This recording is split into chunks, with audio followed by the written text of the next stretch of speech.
अपनी इस वाली वीडियो के अंदर मैंने आप सभी से ये कहा था कि आप सभी को Ben 10 race against time movie की 3 अच्छी और 3 बुरी बातें मुझे कमेंट करके बतानी है, जिस पे मैं एक डेडिकेटेड वीडियो बनाऊंगा, जिस पे आप सभी ने कई सारे कमेंट करके मुझे अपने ओपिनियन बताए इस मूवी से रिलेटेड। एंड इसीलिए आज की इस वीडियो में हम बेन 10 रेस अगेंस्ट टाइम की the good and the bad की बात करेंगे और देखेंगे कि फैंस को इस मूवी में कौन सी चीजें अच्छी लगी और कौन सी बुरी। एंड हर एक पॉइंट को लेके मैंने अपना पर्सनल ओपिनियन भी दिया है, तो इसलिए वीडियो को बिना स्किप करे पूरा एंड तक देखना।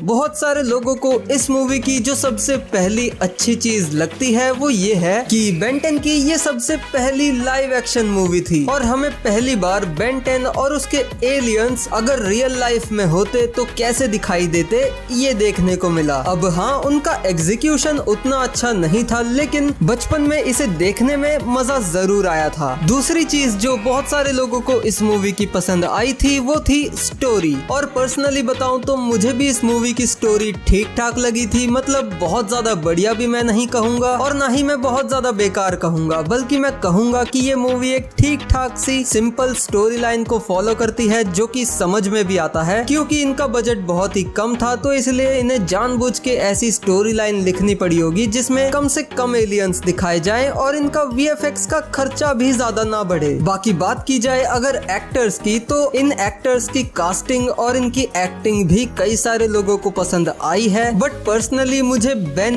JT और इयॉन की कास्टिंग सबसे बेस्ट लगी, क्योंकि लुक वाइज ये तीनों ही एक्टर्स अपने अपने कैरेक्टर्स से काफी ज्यादा सिमिलर दिखाई देते हैं और इनकी एक्टिंग भी अच्छी थी। जितने भी साइड कैरेक्टर्स हैं उनकी कास्टिंग भी ठीक ही थी, वैसे भी उनसे कुछ फर्क नहीं पड़ता। लेकिन जो ग्रैंडपा मैक्स और ग्वेन की कास्टिंग थी वो मुझे पर्सनली उतनी जमी नहीं। शो के अंदर ग्वेन जो थी वो बेन से हाइट में थोड़ी सी लंबी थी, लेकिन यहाँ पे उसे छोटा दिखाया गया है। हालांकि कुछ कैमरा ट्रिक्स की मदद से उसे लंबा दिखाया जा सकता था, पर छोड़ो कोई बात नहीं, उतना तो हम ढील दे सकते हैं। लेकिन ग्वेन का लुक तो ग्वेन जैसा लग ही नहीं रहा। कम से कम बेन वाले एक्टर को बेन के जैसे कपड़े पहनाकर उसे बेन वाला लुक देने की कोशिश तो की गई है, लेकिन ग्वेन वाली एक्ट्रेस का ना ही हेयर स्टाइल ग्वेन के जैसा है और ना ही उसे क्लासिक वाली ग्वेन के जैसे सिमिलर कपड़े पहनाए गए थोड़ा लुक देने के लिए कि हाँ ये क्लासिक वाली ग्वेन है। और मेरे ख्याल से उसकी एक्टिंग में भी थोड़ा और इम्प्रूवमेंट हो सकता था। उसके फेशियल एक्सप्रेशन से ये तो पता चल जाता था कि हाँ वो बेन से काफी ज्यादा अनॉयड है, लेकिन उसके चेहरे पर वो गुस्सा नहीं दिखाई देता था, जो कि क्लासिक वाली ग्वेन के चेहरे पर हमेशा हमें देखने को मिलता था। और ग्रैंडपा मैक्स के साथ भी यही प्रॉब्लम है कि उनका भी लुक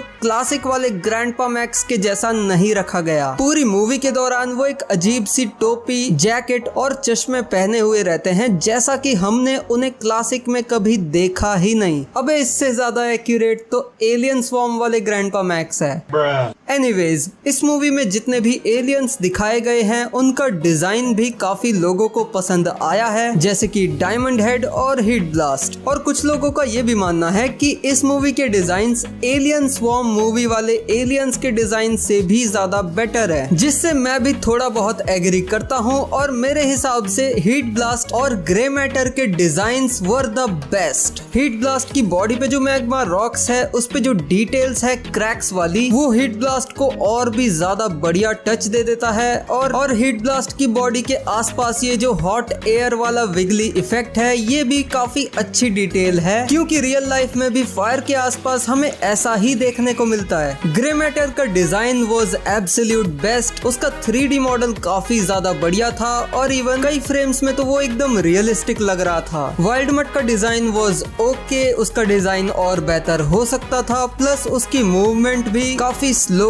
और ऑड लग रही थी। डायमंड हेड का डिजाइन भी ठीक ही था, मतलब उसका 3D मॉडल तो अच्छा था, लेकिन उसके कलर्स को क्या हुआ यार। मतलब पेल ग्रीन से डायरेक्ट डार्क ग्रीन, अबे इतना ज्यादा डार्क क्यों कर दिया इसके क्रिस्टल्स को। मतलब सेम टू सेम मेरे पजामे के जैसा है।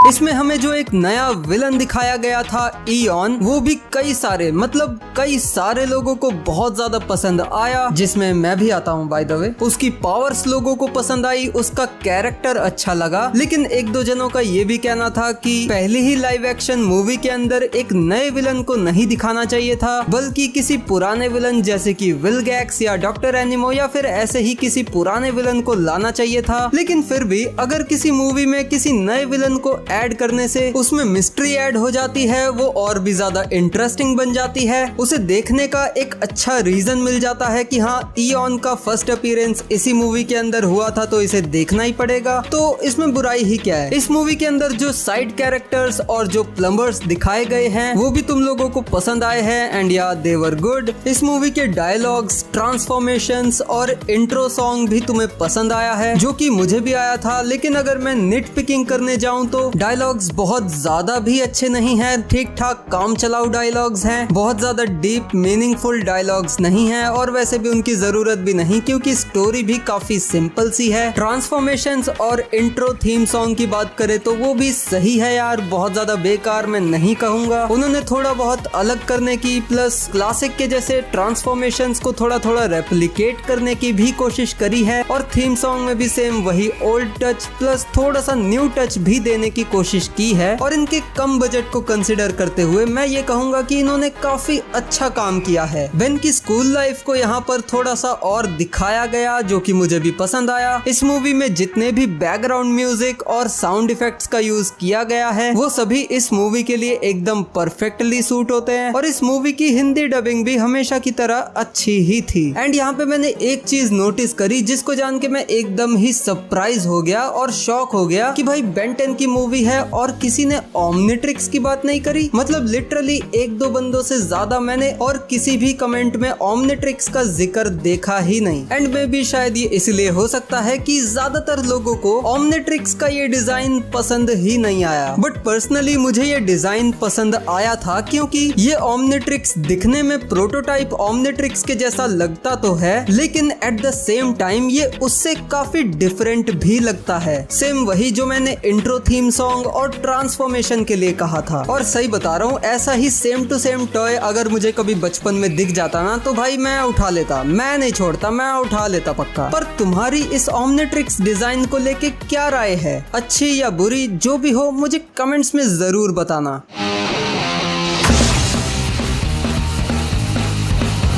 इस मूवी की सबसे पहली बुरी चीज है स्टोरी लाइन। अब हाँ, थोड़ी देर पहले ही मैंने इस मूवी की स्टोरी लाइन को अभी द गुड में इंक्लूड किया था, लेकिन मैं क्या करूँ, तुम में से ही काफी सारे लोगों को इस मूवी की स्टोरी लाइन पसंद नहीं आई क्योंकि इसकी स्टोरी बहुत ही सिंपल है, इसका प्लॉट बहुत ही वीक है और ना ही इसकी स्टोरी में कोई ट्विस्ट वगैरह है। इसकी एंडिंग भी काफी फुस्सी सी है और इसके फाइट सीन्स भी बोरिंग है। इस मूवी के VFX और CGI को लेकर भी काफी सारे लोगों ने नाराजगी जताई है, जो कि वैसे कोई हैरानी की बात तो है नहीं। बेन के एलियंस और इयॉन का डिजाइन भी एक दो जनों को कुछ खास अच्छा नहीं लगा, लेकिन मुझे इन एलियंस के डिजाइन कैसे लगे थे ये तो मैंने अभी तुम्हें थोड़ी देर पहले द गुड वाले सेक्शन में एक्सप्लेन किया ही था। और जहां तक बात रही इयॉन की, तो मुझे इयॉन का डिजाइन ठीक लगा। मुझे इस बात की खुशी है कि इन्होंने इयॉन का डिजाइन काफी हद तक इंसान के जैसा ही रखने की कोशिश की थी, क्योंकि अगर उसे भी VFX से बनाने जाते तो तुम्हें पता ही है कि क्या होता। अब हाँ, मुझे पता है कि इयॉन भी असल में बेन का ही एक अल्टरनेट वर्जन था, लेकिन 2007 या 8 के टाइम पे जब ये मूवी आई थी तब थोड़ी ना उन्होंने ये चीज डिसाइड की थी कि वो इयॉन को फ्यूचर में जाके बेन का एक अल्टरनेट वर्जन की तरह इंट्रोड्यूस करेंगे। मतलब इस मूवी में तो इयॉन को एज एन एलियन ही दिखाया गया था ना, तो मैं उस सेंस में कह रहा हूँ। एनीवेज, अगली जो चीज लोगों को इस मूवी में नापसंद आई थी वो था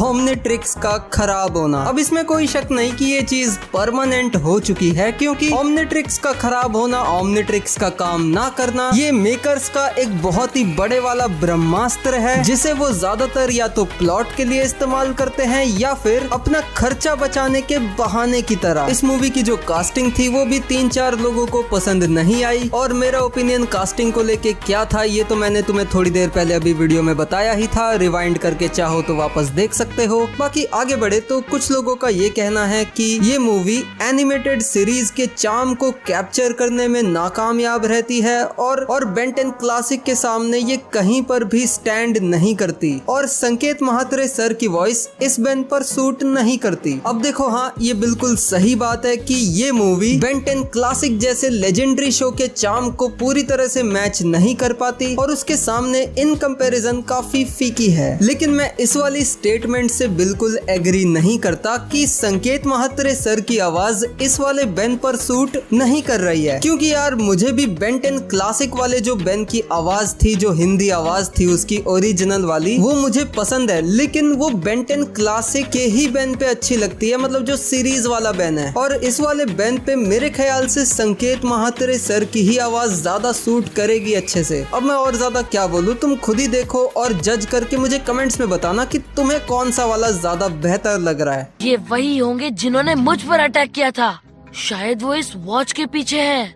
ग्रैंडपा के ऑर्डर्स भूलकर इन्हें मजा चखाना ही होगा, फोरआर्म्स ही करेगा ये काम। एंड फाइनली जिस चीज को लेकर सबसे ज्यादा सबसे ज्यादा कंप्लेन आई है वो है कि इस मूवी में बहुत ही ज्यादा कम एलियंस दिखाए गए थे। मतलब गिनती के 4 एलियंस दिखाए गए थे और अगर इयॉन को भी मिला ले तो 5, बस 5 एलियन दिखाए गए। भाई इतने में तो हम में से कोई भी सेटिस्फाई नहीं होता, कम से कम 10 एलियन तो दिखाने थे। कोई बात नहीं, बजट कम था इसलिए हम ज्यादा एलियंस नहीं देख पाए। लेकिन यही सवाल मैं आपसे पूछता हूँ, इस मूवी के अंदर जो हमें 5 एलियंस दिखाए गए थे, उनके अलावा इस मूवी में आप और कौन कौन से एलियंस देखना चाहते थे? मुझे कमेंट करके जरूर बताना। भाई मैं तो पर्सनली फोरआर्म्स देखना चाहता था, लेकिन कोई बात नहीं, तुम अपना मुझे कमेंट्स में जरूर बताना कि तुम कौन सा एलियन देखना चाहते थे। एंड आज की वीडियो के लिए इतना ही। वीडियो को लाइक और चैनल को सब्सक्राइब जरूर कर देना। बहुत सारे लोग वीडियोस देखते हैं लेकिन पता नहीं क्यों सब्सक्राइब नहीं करते, तो सब्सक्राइब जरूर करना। लास्ट वीडियो अभी तक नहीं देखी तो यहाँ पे क्लिक करके देख सकते हो। और बाकी मैं मिलूंगा तुमसे अगली वीडियो में, तब तक के लिए टाटा बाय बाय।